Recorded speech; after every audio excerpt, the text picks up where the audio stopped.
ajouter des bordures dans un tableau, tout d'abord, sélectionnez l'ensemble des cellules de votre tableau. Donc, maintenez le bouton gauche de la souris enfoncé et relâchez quand votre sélection est terminée. On clique sur l'onglet Accueil et dans la section Police, on a un petit encadré ici. On va cliquer sur la flèche qui est à côté, un petit quadrillé. Choisissez toutes les bordures. Donc, ça va nous permettre vraiment de définir toutes nos cellules de notre tableau. Si vous souhaitez rendre certaines lignes plus épaisses, c'est possible de le faire. Il y a diverses façons là, de tracer un tableau dans Excel, mais les façons les plus rapides, c'est vraiment d'aller dans le menu raccourci.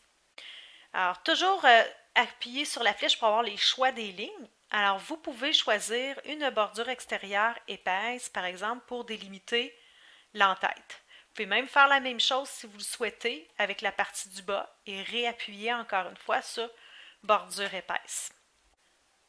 Je vous montre une autre façon de tracer des bordures. Vous pouvez y aller par section. Donc, on sélectionne par exemple l'entête. On choisit la petite flèche à côté de l'icône de bordure et nous allons nous rendre dans Autres bordures.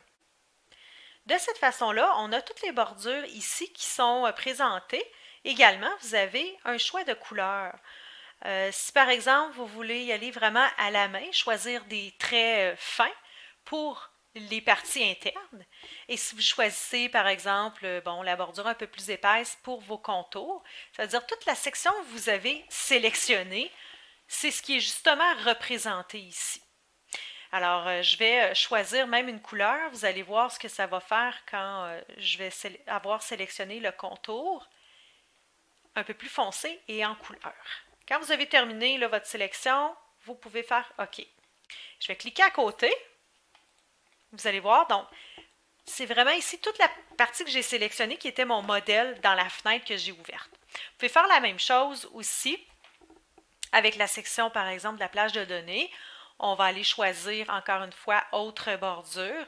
Et là, par défaut, il va retenir les mêmes paramètres, mais je pourrais aller choisir, par exemple, c'est sûr que dans un rapport de laboratoire, je ne vous le recommande pas d'aller en couleur, mais c'est juste pour vous montrer là, la délimitation des sections avec cette façon de procéder. Et on appuie sur OK.